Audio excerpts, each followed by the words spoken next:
Do people remember accurately what takes place in a reading? Well, we have with us tonight Mr. Rod Beal. Mr. Beal, you're a satisfied client of Maureen's, I understand. Is that correct? Yes. She did a reading for you not too long ago, which I understand you think is a very good reading. Yes, she did. A few simple questions, if I may. First of all, how long did the thing last, first of all, About reading? half an hour. About half an hour. How many names, pardon me, did she give you during that period of half an hour? Probably half a dozen. About half a dozen. And did they all hit? Not everyone. How many but did they would had you a say? similar sounding, like Doreen, Maureen, that type of thing. Well, you were kind enough to give us a tape recording of that reading done by Maureen Flynn for you. And for your information, during your reading, Maureen Flynn tried these names, and they are on the tape of the reading that you're referring to.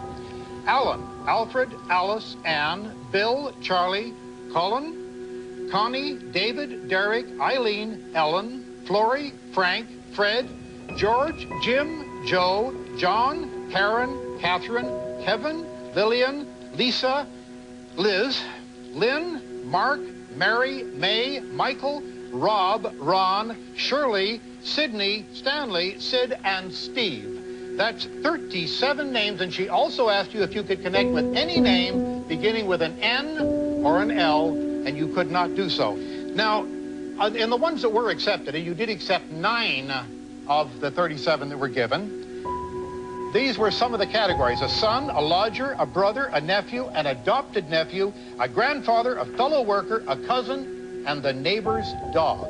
Now, That's right out of context. I'm sorry? Right out of context. We have a Copy of it. transcript of it right here, sir, and you may have that transcript to refer to it. And the names, I think, are outlined there, all 37 of them. You can analyze anything. You can analyze Encyclopedia Britannica. Mr. Beale is here because he felt that what he actually got on that tape made sense to him, very much so. You're listening to the Scientific Radio of the Unknown.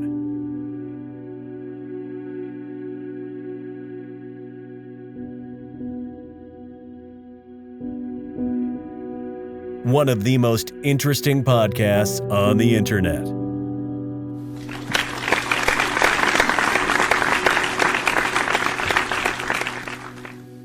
Hello, everybody, and welcome back to a brand new episode of Scientific Radio of the Unknown. My name is Carson French, and yes, you're hearing that correctly. I am the Carson French from the hit television show Scientific Researchers of the Unknown. And tonight, I'm coming to you live straight from the unknown. And of course, I'm joined by another highly esteemed figure in the scientific research community. And I'll just hand it over to him to introduce himself. Ladies and gentlemen, once again, the one, the only, Brandon Kalick, joining you live from the unknown to tell you more about supernatural and paranormal phenomena, and once recently on Scientific Researchers of the Unknown. It's good to be back. It is good to be back. It's been a while. Our last episode we did, it was pretty successful. We talked about Dyer Lane, the infamous haunted road in Roseville, California.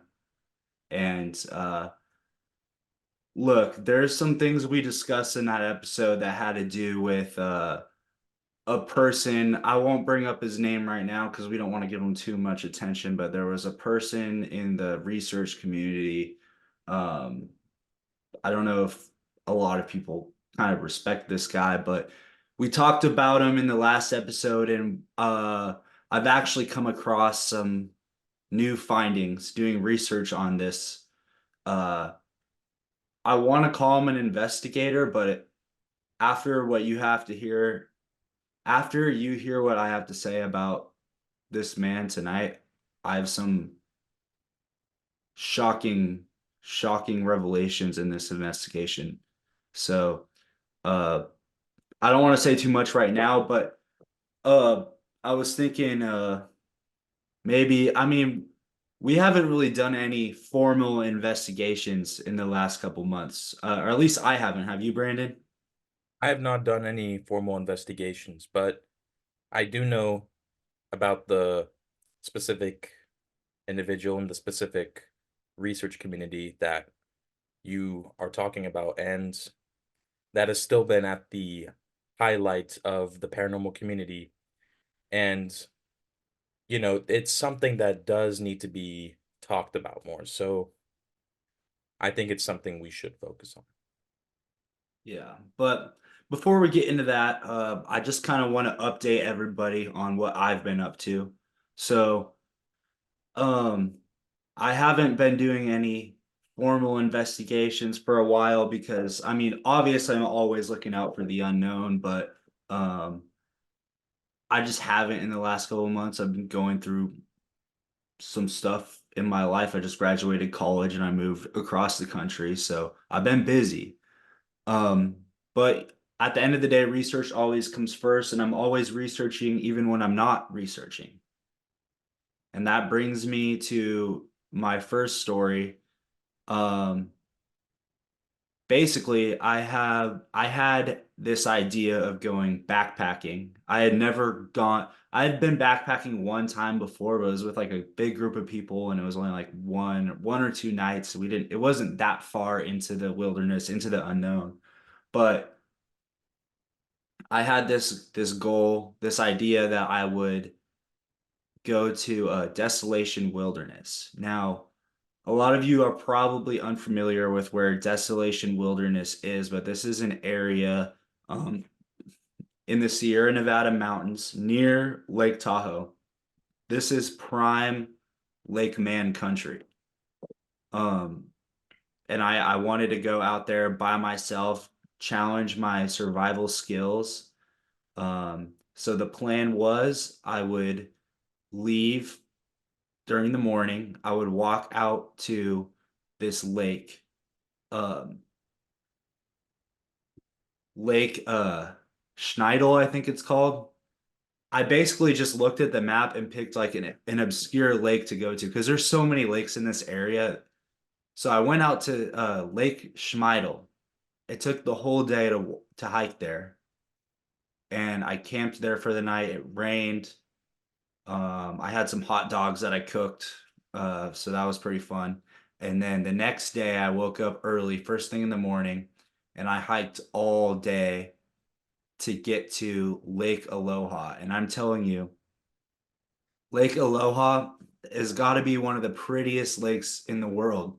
And if you're watching the YouTube version of this podcast, I'll provide photos of some of the photos I took. One of the prettiest lakes in the world. Once I got there, though, it was pouring rain, and I was like the only one out there. There was one other tent, but it was probably like half a mile from me, and I didn't even like see anyone at it. So I had not like talked to another person. I'm like very deep in the wilderness at this point. So I set up my tent on like this cliff, not like on a cliff, like because that would be kind of dangerous, but I'm on like this mountain overlooking the lake. And I decided to go to sleep, and I did not sleep very good because I did not bring enough clothes. But you know what? I'll just get straight to the point. Um, that morning, I woke up at about 5 a.m. and walked out of my tent. Um, and this isn't something where I like woke up and just saw this right away. So I know it's not sort of like a dream state where I'm like awake, but I'm not like fully awake yet. Because I woke up, I sat in the tent for a while, I got up, walked outside. So I'm definitely awake at this point. And I looked down at the lake, and there's a tiny white light, but it's definitely very bright. It almost looked like because the stars were out, the stars were really bright out. It looked about the same size, shape, and brightness as a star. But this one wasn't in the sky, it was above the lake, and I was looking down at it. And it was moving over the lake in like a straight line very slowly. And it was one of the weirdest experiences I've ever seen. I don't know what it could be. Um, and basically it was moving across the lake, kind of like towards the edge of the lake that was closest to where I was. And it went like behind a tree, Like there was a tree down by the like shore. It went behind the tree and then it was gone and it stopped. And at that point I'm like, I don't know what that was, but I'm just gonna pack up and leave. I don't want to have to find out what that is just in case it's something evil. But it wasn't, I don't think it was something evil. I think I was just a little concerned because you know, Brandon, we know a lot about the paranormal, but it's not every day that you see something that even we don't know about. Exactly. Exactly. And with your particular experience, when it's something when we've been so prone and we've explored so much throughout our entire journey up to this point, and we're so prone to each aspect of the unknown, and usually understanding and coming across these paranormal encounters, sometimes when you come across something new or come across something that really mystifies you, it's something that you have to think twice about. Yeah. So what do you think this could be? Because personally, I was dumbfounded. I think this could be a lake spirit in the form of that light orb, or in the form of a specific light angle, perhaps, that Hmm. is made with the lake's surface reflection as well as the actual spirit's presence. Now, Yeah. this could be conducted in a series of ways, but in your specific case, it seems like that spirit was trying to target you, was trying to attract itself to you. So that's Yeah. very odd. And not only that, it's very also just mysterious because Yeah. the unknown's full of danger. Hmm. And I was really, so I was breaking this down myself because it's very rare to see something paranormal with your like naked eyes, you know? Like sometimes you might feel like a weird feeling, like a chill. You might see something like maybe an object gets knocked over on its own, but it's very rare that you actually physically see something like very clearly. That only happened one other time, and that was at Dyer Lane. We talked about that last episode. Right. But I was thinking about this because it's always important when you're doing, like, for anyone out there who wants to be a scientific researcher of the unknown like us, it's always important because it's easy to just go and say, like, oh, it's a ghost. Oh, it's Bigfoot. Because that could just, like, explain everything. But you have to think, like, what are the logical explanations? So I was thinking about that. The only so there's two possibilities. It could have been a drone, but even then, like drones make noise, and I was close enough to where I probably would have heard it unless it's like a highly advanced drone. And the other thing is, if it was a drone, where did it go after it went behind the tree? Unless it just floated there. Because I didn't go down all the way down to the lake to check it out, but I was moving around like to see if I could see it behind the tree, and it was just gone. Um, and if it was a drone, then who was flying it? Because I was pretty much the only person at this lake. Like I said, there was one other tent, but it was pretty far away. It's a big lake, and they were like at the other side of the lake, and it was also 5 a.m. So I don't think that they would have been awake at that time. So that's the only other explanation. And I was also thinking maybe it could have been like a plane or a satellite in the sky that was like the light from that was reflecting on the lake. But if that were the case, I would have also seen the stars reflecting on the lake, right? And the stars weren't, it was just that I was seeing. Um, so I really don't know what happened there. I think that your idea of a lake spirit, I mean, that seems like the highest probability to me. Yeah, I mean, it definitely seems like it's likely a lake spirit. And, when you look at also other factors surrounding those details, I mean, I gotta say, could it be something in the lake? But even then, you're getting a light reflection, so it's very hard at, 5 in the morning to get something, something like that. Yeah. Yeah. Maybe we will have to return to Lake Aloha at some point. It's very hard to get to because I think there are some roads that are closer to where I came from, but like for example, it took me 12 hours to walk back to my car from that point that morning. I literally walked the whole day after that. Wow.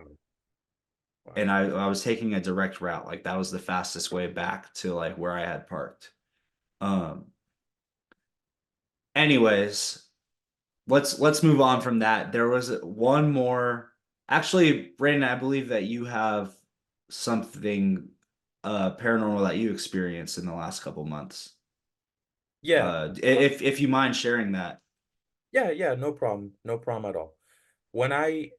So just a quick update on myself before I get into this story. So I recently graduated from college as well, and now pursued a master's program. And uh, I didn't think much of it. I was thinking, wow, this is a great opportunity. But the paranormal caught up to me just when I thought I was ahead of the paranormal. Mhm.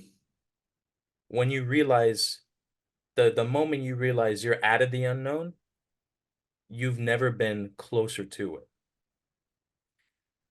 When I was going to UCI one day, UC Irvine, and sitting in the Paul Mirage School of Business, working on some research, conducting some important research, I decided to work on that research and stay there for a long time towards, like early afternoon towards, let's say, like 11 p.m., 12. And I ended up staying actually till 1:30 in total time. So around that time, I was thinking I was alone because I started just working on my notes and thinking, man, what could be a more intriguing topic in the unknown that we haven't uncovered? But I suddenly hear some noise that sounds like it's like a pipe that's above my head and it's going.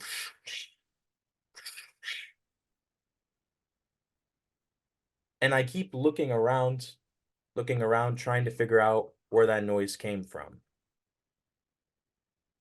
And keep in mind, I'm the only one in this entire 5-story large business school building Mhm. conducting this research.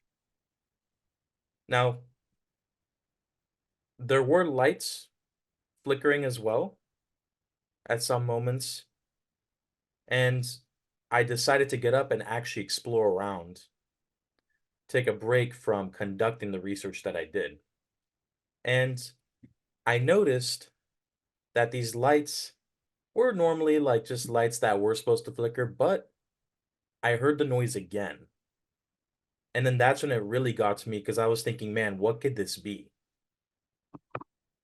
Just when you think you're safe from the unknown, you're not. Wow. That's the thing. Because Yeah. the Wow. unknown, the unknown made those noises become more frequent.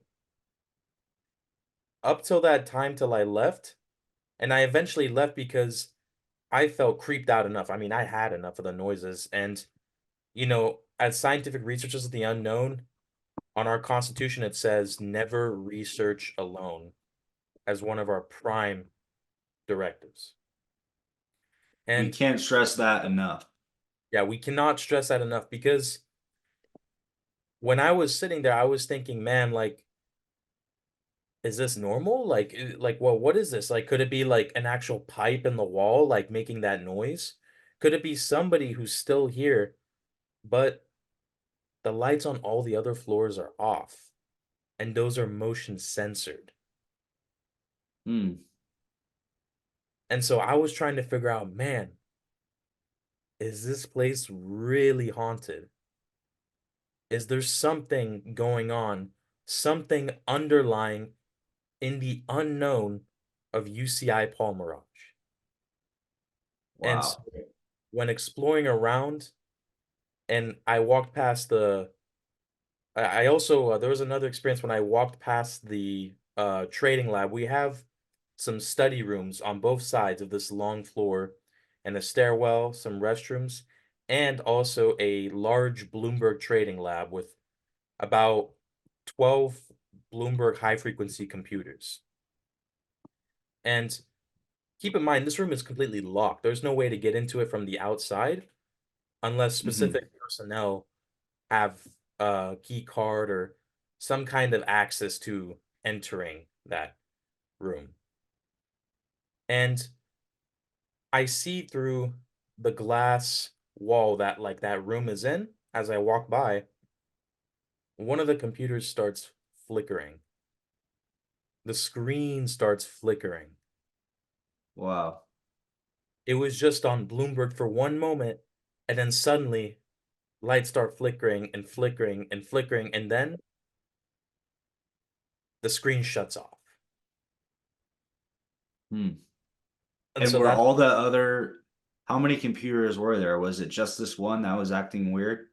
it was just this one, but it's crazy because it was they're both okay. I'll explain the design. So you have rows of 1, 2, 3, 4, 5, 6, 7, 8, 9, 10, 11, 12. You have three large rows, but they're separated in the middle with a path.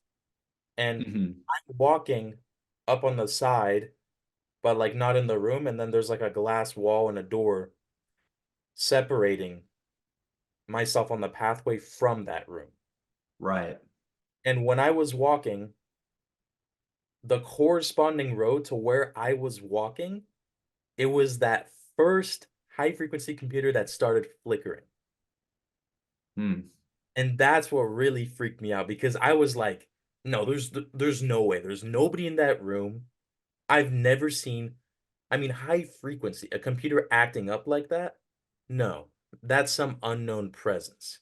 It's almost like the high frequencies of the computer maybe possibly could have matched because we know that a lot of types of spirits they operate on a higher frequency. That's why they appear on the EMF reader and cause it to activate.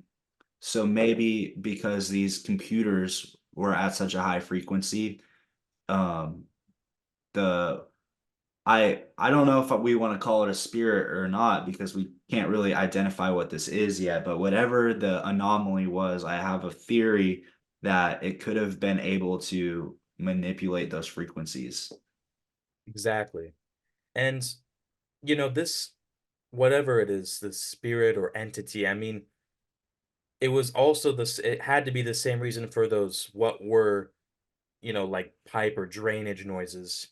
And the craziest thing is I wasn't even near the restroom at all because the restroom was on the other side of where I was. I was in the study rooms initially conducting that research. And Hmm. so I walked out and I looked left and right in the pitch dark and saw no movement, nothing. And then I heard the noise again. And And what so can you describe this noise again? Like how like what other kind of noise could you like relate it to? I'm gonna make the noise I'm gonna make the noise like that it sounded like one more time and then I'll describe it as to something similar. So the noise went, I would say it's most similar to I would say it's most similar to a couple large wind gusts from Last Interesting. Airbender if you do watch that show. The sound of the wind gusts. Or I guess another equivalent comparison would be when in NASCAR, like car races, like they're changing tires, like rare, rare, rare, rare, like that. but in the form of wind, and Wow. sounds like it sounds like something's moving through a pipe, like that. And it's just it freaked me out. So I just got the hell out of there. I just left. Wow. That's very interesting because the fact that this entity, let's assume it's a spirit. Out of like the main types of spirits, I don't really know of any that only make like noises. You know, like you didn't see anything. Like it was able to manipulate the computer and make the lights flicker, but you didn't actually see it and it didn't it physically interact with the environment. It was just through the electromagnetic spectrum. Right. Besides the noises that it made, and the only other type of spirit that I know of that can make like it just makes noises and nothing else is a banshee. But the thing about a banshee is that I mean it makes a screaming noise. Like this was something completely different. And it's almost it was would you say that it was a non-human noise? I would definitely say it was a non-human noise. I mean, Interesting. this noise also came from where I was sitting in the study room. It came from above where I was in the ceiling, and then when I walked out, it came also where above I was in the ceiling. So it could have Interesting. maybe had its presence somewhere on the floor above, because I was on the fourth floor at this time. Keep in mind, on a Yeah. five-story building, and the fifth floor is all of the dean's offices and former administrative personnel offices. So I'm wondering, could it have been perhaps the spirit of a former leader or I somebody in don't the community? I don't think because nothing that you described indicated that it is the nothing that you described was human activity. You know, when you think of a typical ghost, this is the spiritual remains of a human who has passed on. Nothing that you have really described leads me to believe that this is a human because the noise it makes, you said you thought it sounded inhuman. So that makes me think that it's some type of poltergeist. Because poltergeists, a lot of people consider are just like a normal ghost, but no, they're a lot different because poltergeists, they don't come from uh humans. They're not the like spiritual remains of a human. They're something completely different, and that's what makes them so mysterious. So that's what I think whatever you ran into, I think it's something very similar to that. I think honestly, now that you say poltergeist, I think that's the probably the most logical explanation for that. Because with that flickering too, I was shocked. I mean, with Hmm. said the high frequency and picking up, like picking up the frequency of that poltergeist, like that just shocked me. It just shocked me Yeah. how, I could be vulnerable at any state. Hmm. And it's almost like you said that it sounded like something coming, like something moving through the pipes, like wind moving through the like a pipe, Yeah, right? So maybe instead, maybe what you were hearing were pipes in the ceiling, and whatever this thing was moving through the pipe. that could be true. That very well could be true. I mean, that was one of the craziest experiences I've had lately, but I don't think I'm ever gonna stay there again alone up till Wow. at least Yeah. not with this time. And that's why we always say it's important to never investigate alone. And that applies to more than just researching the unknown because like we said earlier, once you step into the unknown, you never really leave. Once Exactly. you s- once you open up your mind to the world of the unknown, then you're always going to be in the unknown in some way. You can't just go back to the known. That's exactly right. Yeah. So, um, I want to move on to this individual in the community who has been causing a lot of controversy, but I just want to say because I this is something that I have to mention because it's very interesting.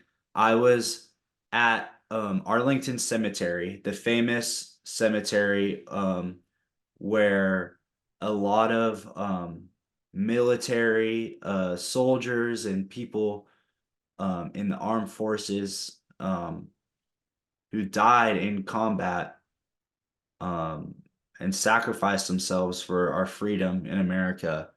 Um, Obviously, I was not there on a paranormal investigation because I think it's kind of disrespectful to do that at a cemetery, although they do have a lot of activity there for paranormal. I think that it should be a place of just respecting the people we have lost, and there's better places to do research anyway. But especially Arlington Cemetery because these people sacrifice their lives for what we have now. Um, so I was not there on a paranormal investigation. I was just there walking around, and I was at the tomb of the unknown soldier. It's funny, it always comes back to the unknown.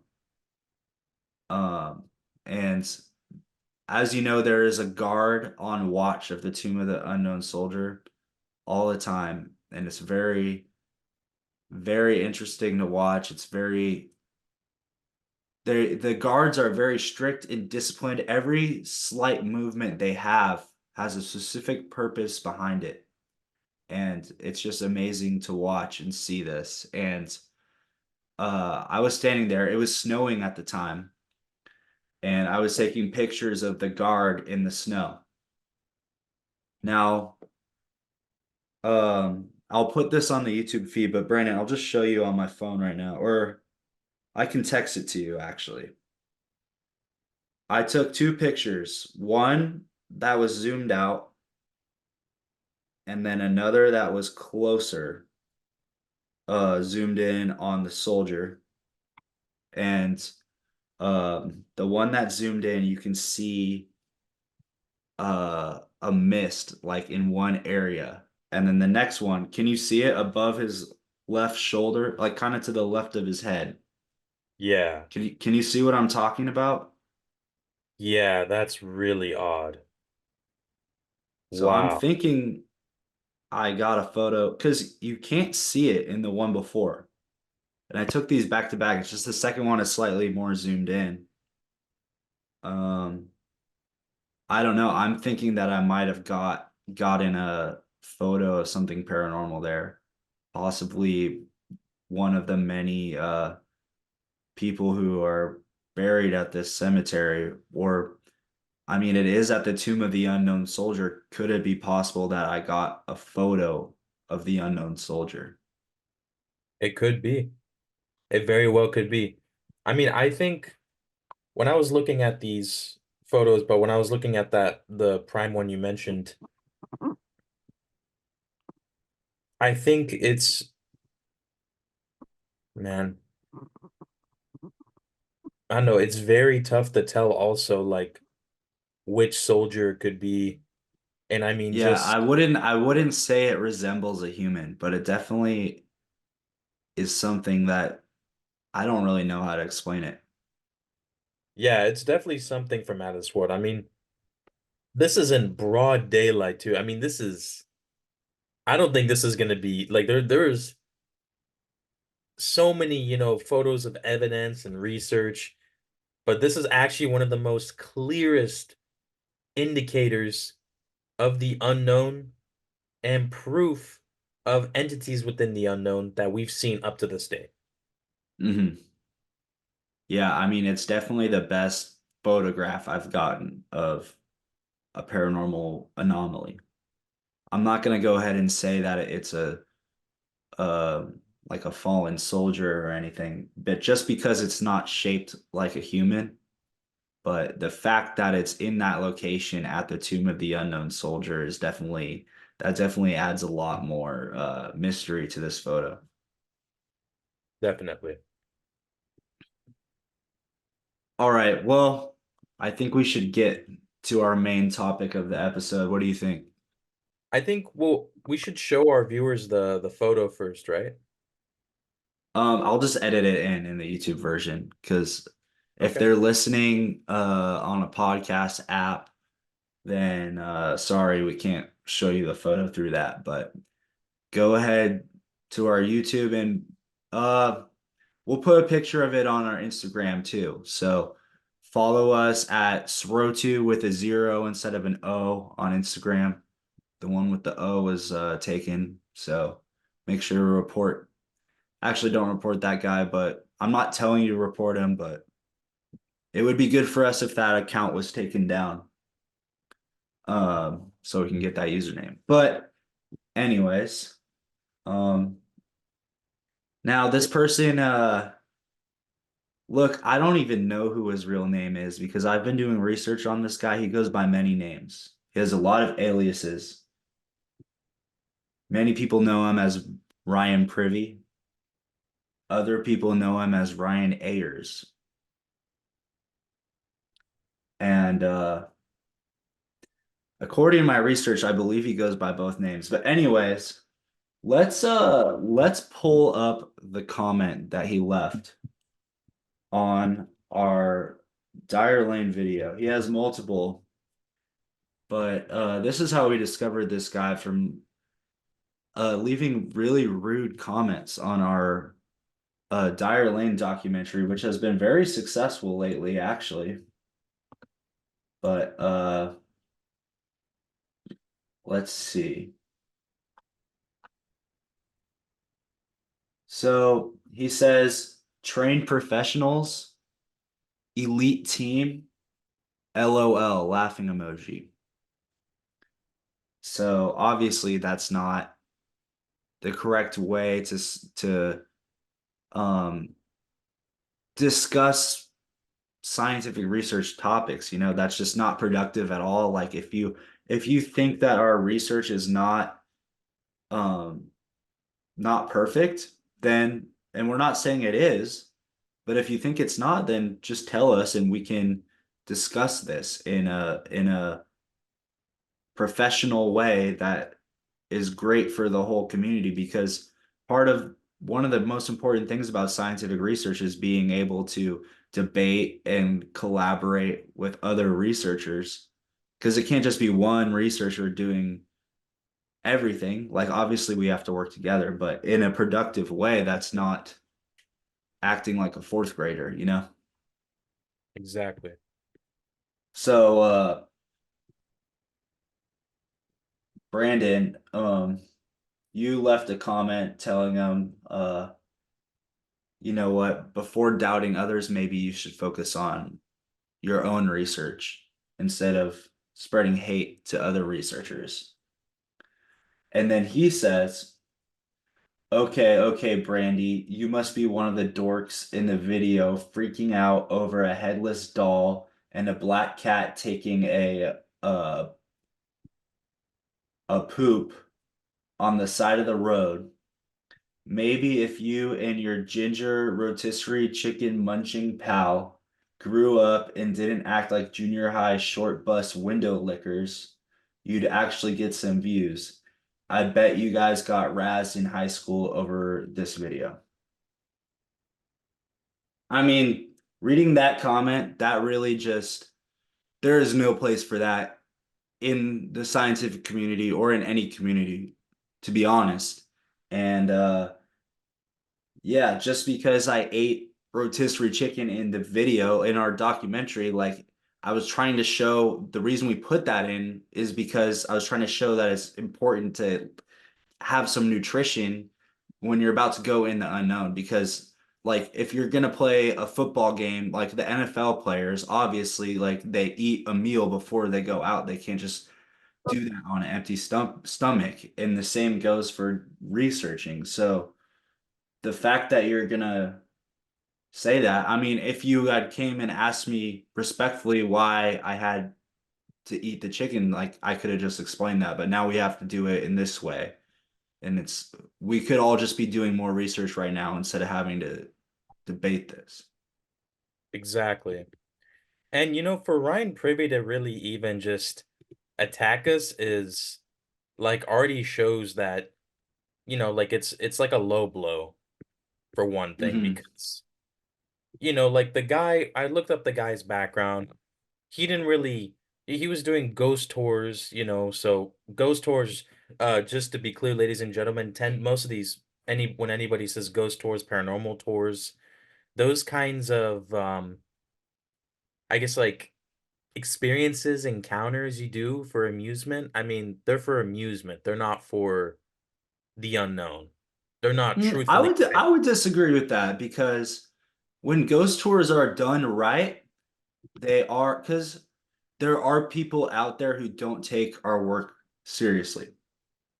And well, I mean, ghost tours are a way to bring people who don't know that much about scientific research and a way for people to guide them through that and show them and maybe lead them to have their own paranormal experience. well, I But mean they the have to be done right. And I'll explain later. Sorry to cut you off, but I will go on to explain why Ryan Privy's ghost tours are not being done the right way, and in fact are being done illegally. And we have the video evidence. Yeah, and the thing about Privy's ghost tours is that they're pretty much done for amusement, and it's embedded in Mhm. all of his content. And like what I was gonna say, like going back to what you just said in terms of the ghost tours not being, or like the ghost tours being, like a good collective, I guess, experience of like actually understanding the unknown. Ryan Privy's ghost tours are not an example of that, and it's because of that purpose being for amusement. And Mhm. Privy himself, when I was looking at his background, the guy literally even says in his LinkedIn bio that he's been doing this on and off all of his life, but really delved into his abilities in the past 5 years. In the past 5 years, which means we practically have a lot more experience than this guy. Yeah, that's for sure. And I'm pretty sure he doesn't have a show on Amazon. Not that that matters, but um before you go out and call out all these other people, maybe you should try to build up your own research organization, you know? Exactly. But anyways, so I was doing more research on the quality of these ghost tours that Ryan Privy is running, if you would even call it a ghost tour. And I came across another paranormal organization who has been having issues with this individual. And this organization is called Paranormal Connections. And I watched a couple of their live streams, and they seem like a pretty good show. I didn't watch enough to um like recommend them, but I would say like if you're interested in the paranormal, maybe you could check them out. But basically, Paranormal Connections were having trouble with uh Ryan Privy or Ryan Ayers or whatever his name is. So they went to his ghost tour to protest it and filmed it on a live stream. And what happened is shocking. So I just want to play that video right now and we can just break it down live here on the podcast. Hey everybody, welcome to Paranormal Connections radio show. We are out here in Can you hear it? California I at can the hear. fake psychic Ryan Ayers tour sorry. in where we at Turlock, California. So for anybody who is seeing this before, hey, can you guys go to the Paranormal Connections? Let me The see. other link is So basically, live. let me at- try to skip to where they see me. So again, no, you're a fraud.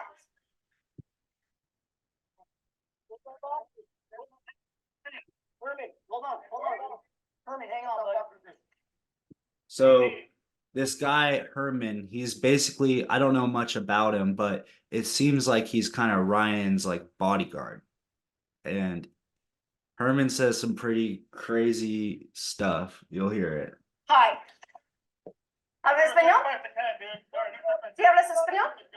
Speak English, Spanish, Oh, sí. Korean, and Chinese. Oh, Yeah, ah, bueno, yo me llamo Cristina. Y por eso yo venía, porque yo tengo problemas con el Ryan. Está haciendo algo mal allá. Entonces, yo hablé con la policía, yo le dije que yo debía estar aquí. Él no tiene licencia para hacer los tours allí. Él está diciendo a gente que... All right, so, I mean, what are your thoughts so far on this, Brandon? I think this lady, like, because I do speak Spanish and I've been actually taking Spanish for years, folks, just to let our viewers know. And I can translate some of this, but essentially the woman feels threatened by Ryan Privy, claiming that she doesn't have like her uh tour IDs and whatnot, and like the necessary material to be understanding the unknown. And she's clapping back. I mean, I think honestly what she's doing is great, but I think just like the situation she's in is I think it's honestly like a little bit scary. I mean, Yeah, but if she feels threatened by him, then why did she voluntarily show up to confront him? because sometimes those are the risks people have to take. Because Ryan Privy, when I was looking at his background as well, the guy is a dangerous individual. I mean, he's put people in very, very vulnerable positions to the unknown. I mean, the guy doesn't even understand the full aspect of the unknown, and he's already doing the wrong things to where our guidelines, like never researching alone, and the rest of those wouldn't come to save these people, wouldn't come to Mm, help them in those moments. wow. Okay. So this video is over half an hour long, so obviously we're not going to watch the whole thing, but I can summarize. Let's see. Let's go to 4:30 here, and Herman says something pretty well. Let me just play it. I have that it happened around 4:40, so I'll start it here at 4:30. I never... No, he can't go on that property. George, stay over here, George. No, he has to stay, he cannot go on that property. Okay, nobody's mad. Okay, look, Ryan, I'm not mad at you. I'm not mad. No mad, no mad, no fight, no nothing. Hey, how can I stop you? You're talking too low. What? You better stop doing that because you know what I'm gonna have to do. My name is Okay. and you're going to get fucked up. Well, the police. Did you hear that? Yeah. They said that Herman basically said that he was going to pull out his gun, his 9mm gun, and shoot them. Wow. Yeah, that's So obviously this is bad. We don't recommend going on a ghost tour with this individual, Ryan Privy. Basically, so after I wrote down some notes. I already watched the whole thing, but after they were threatened by Herman, not Ryan. Ryan never threatened them, but so they called the police on them after they got threatened, and they were also doing a ghost tour on private property. So they were also, it wasn't their property that they were doing it on. And this video right here is being taken place on a public road. So they're not trespassing, but the ghost tour group is trespassing onto private property. So basically they called the police on them, and then they were doing this investigation at a condemned house. So basically someone owned it and they couldn't pay for it anymore, so the government took it. And they had signs on the house that said condemned.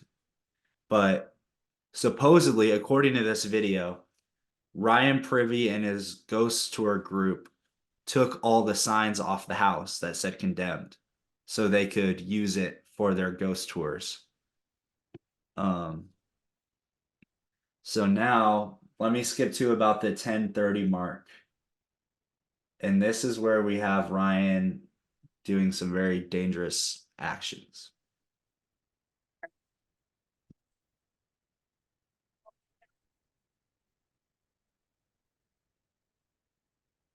Point your flashlight. Oh, okay.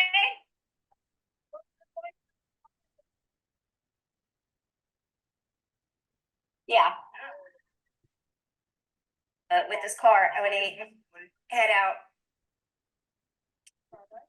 So basically, they didn't get it on video. Obviously, this is not the best quality video, but it appears that Ryan Privy tried to hit someone with his car and yelled out the window a profanity at them while doing it. And then everyone around him was like, I mean, obviously this isn't the best evidence, honestly, but as you can see, like this isn't the most safe person to be around. Yeah, folks, and Ryan Privy is, like this is the guy also that even in our like past investigations into him and understanding what his content has gone to, he's resorted to like very desperate measures to get at people from uncovering the truth. And the guy is himself very just, I guess, unstable. I mean, he's definitely like you could see by this footage here, by this evidence, like he's definitely not a safe person to be around. Hmm. So I won't show any more of the video, but I'll summarize what else happened, and if anyone wants to go check this out for themselves, this video is on the Paranormal Connections YouTube channel, and it's titled Exposing Ryan Privy, in quotes, Privy. Ryan Privy Ayers fake psychic and tours. So if anyone's interested in watching this video for themselves, they can check it out there.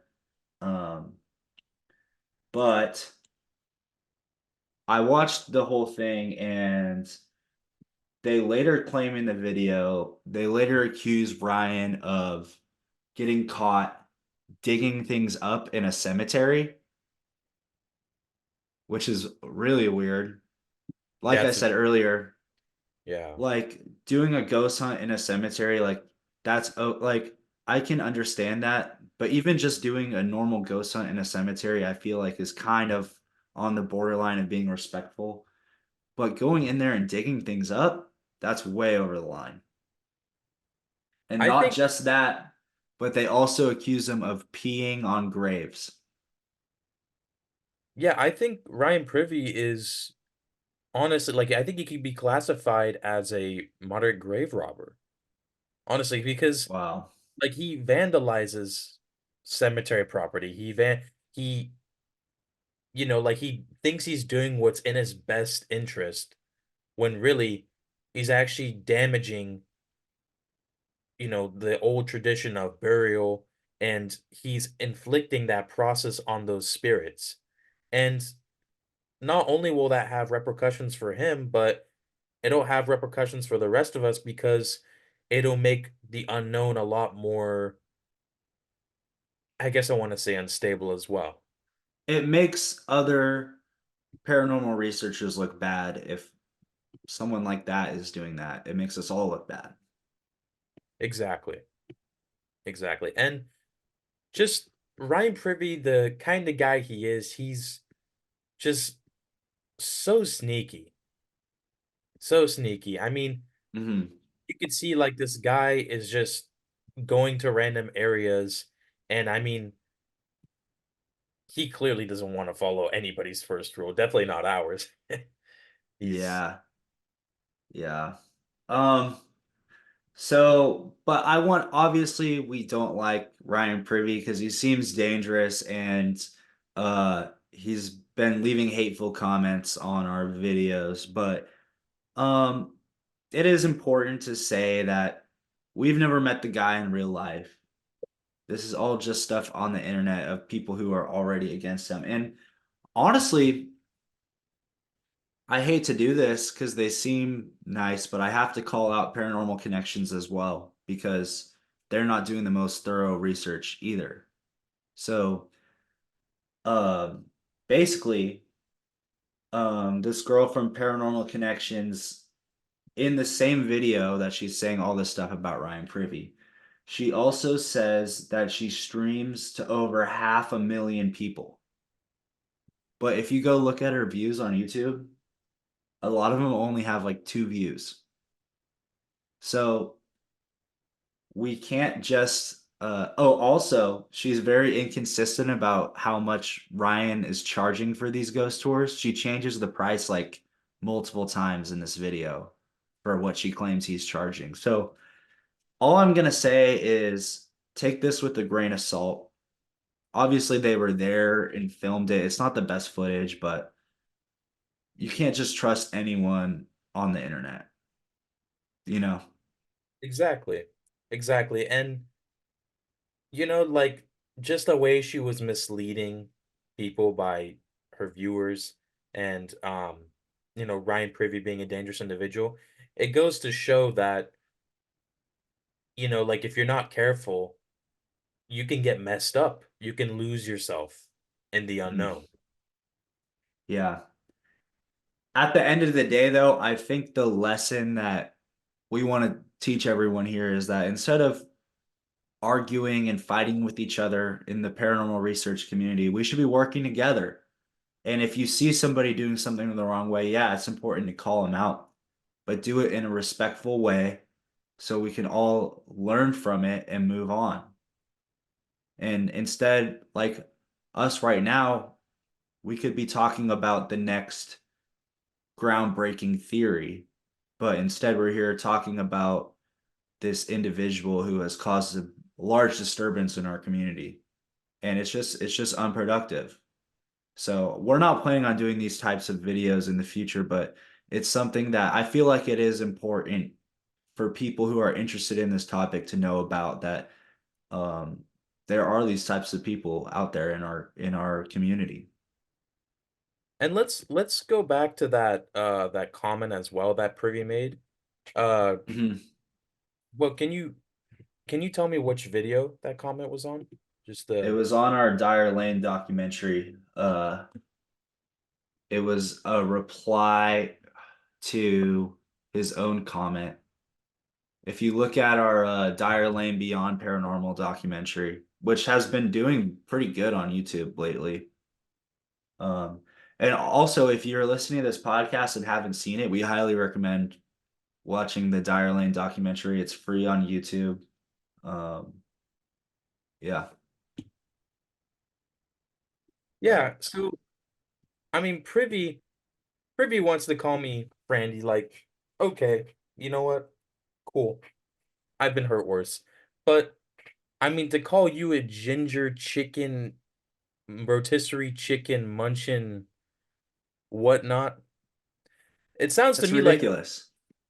I mean it's ridiculous, but it just sounds to me also like the guy is mad that he doesn't have the proper the proper resources for a to conduct a good investigation. I'm sorry.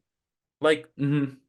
people don't really think about it, but that chicken actually helped us on that first Yeah, and investigation. you had some as well. Like, Yeah. it is important, like, because I used to play football. Before every game, I would eat a good, healthy meal before going out onto the field. And if I didn't do that, I don't think I would play very good. And it's the same thing going into the unknown. Yeah, I mean, it's not just even like the protein and like just like the purpose of food itself. It's also just the chicken showed us like, man, when you're taking apart a rotisserie chicken, it's what piece you take, how you take that Exactly. piece, You have to how put you thought into it. how you It's break not it like down. It trains you and prepares you exactly. And that's it's something. not like going into a drive-through at McDonald's. You have a chicken nugget. You don't have to think about what part you take. You just grab the nugget and eat it. Like having to eat rotisserie chicken, the chicken in its whole form. Yeah, it causes you to sort of open up your mind and mentally and nutritionally prepare you to enter the unknown. Exactly. Exactly. Anyways, so these people at Paranormal Connections, they've done more than one live stream on Ryan Privy, and they did another one uh shoot, now I can't find it. They did another one after that, like a follow-up to what they had found. So basically, let me read. I'm not going to show the video, but they made a pretty good description of their show. So she says, tonight I will be doing an update show to last week's Ryan Ayers show. Many have seen a few people in our field trashing our show over the past day or so for shutting down a tour given by Ryan that was being done in an abandoned and condemned building. That was to include 35 adults and children that would be taken into this dangerous home, all to profit off of. After the show last week, he came to the stream and started attacking and threatening people who were leaving comments during the show, and harassed one woman who is a stroke victim to be sent to the hospital due to it. Well, I warned Ryan to stop, and instead he started threatening me, making up vicious rumors because he was upset the show brought him a lot of negative attention based on what was revealed. He then reported all of my pages and comments, which caused me to be unable to post, respond, or PM personal message, and placed in Facebook jail for 48 hours. But during that week, I did a bunch of research and found out how to stop the illegal tour. Myself and a small group set out to complete the task at hand. Although it was successful, it bothered a small group of people in the paranormal, and we were called bullies. And many of the people who showed up were also attacked by the same people. They went on the attack not knowing any of the facts or actual details. Once educated about what was really going on, some of these same posts were removed. Wow, I'm shocked, but not. Wait, wow, I'm shocked, not.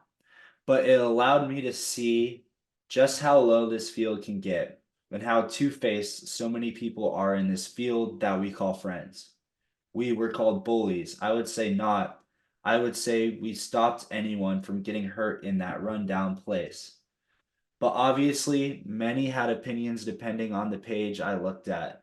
But none of these people on my silly friends list have said a thing about me, nor did they delete me.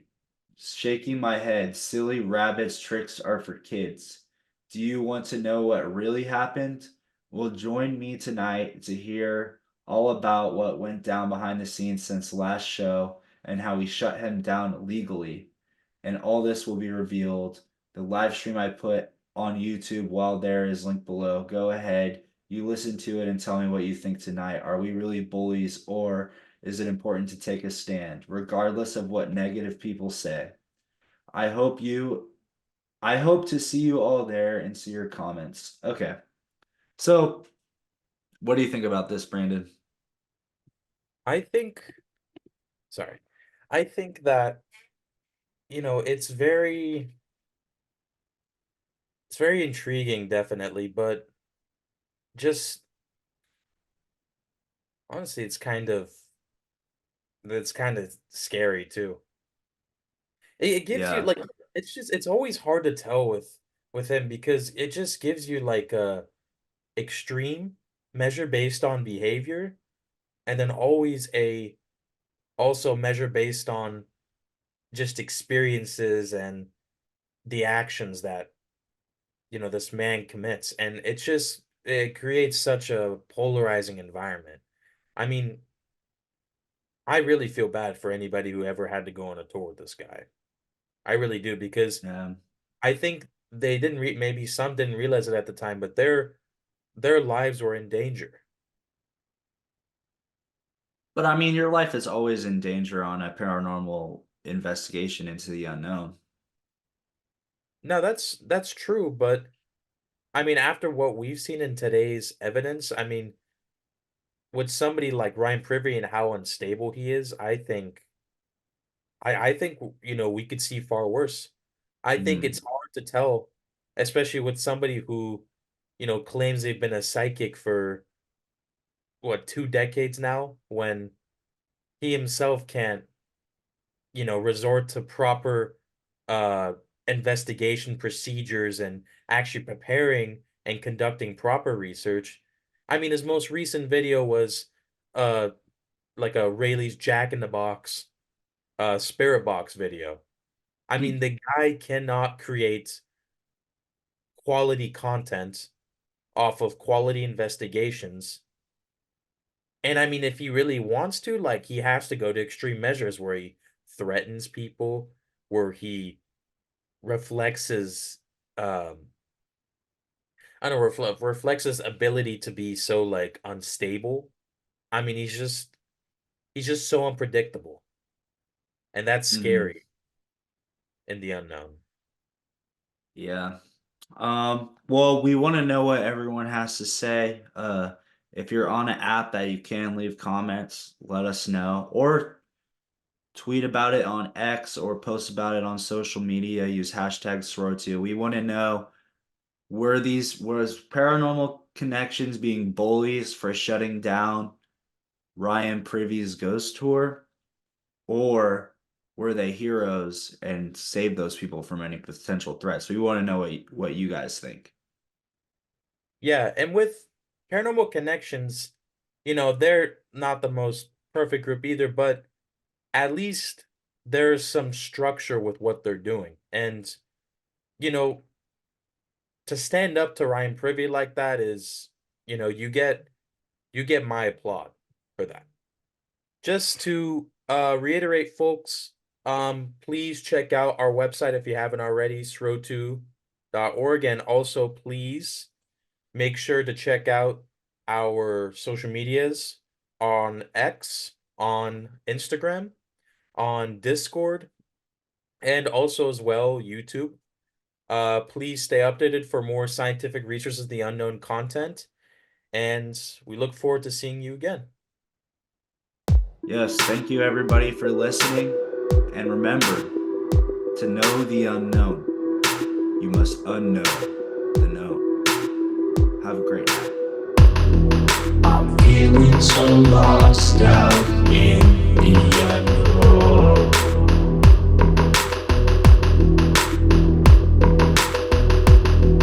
I'm needing to stop now, chasing this ghost.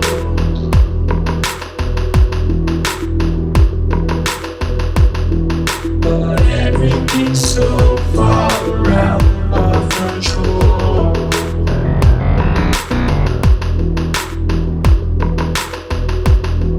And I cannot see where my path will go.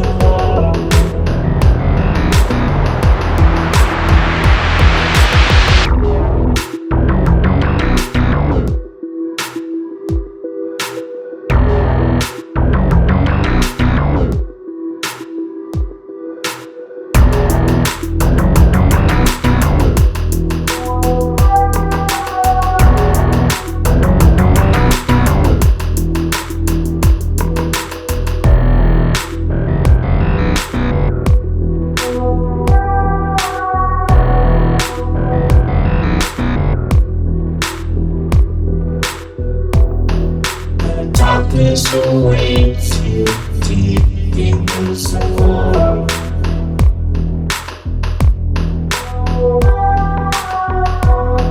The answers are lost, then that's the unknown.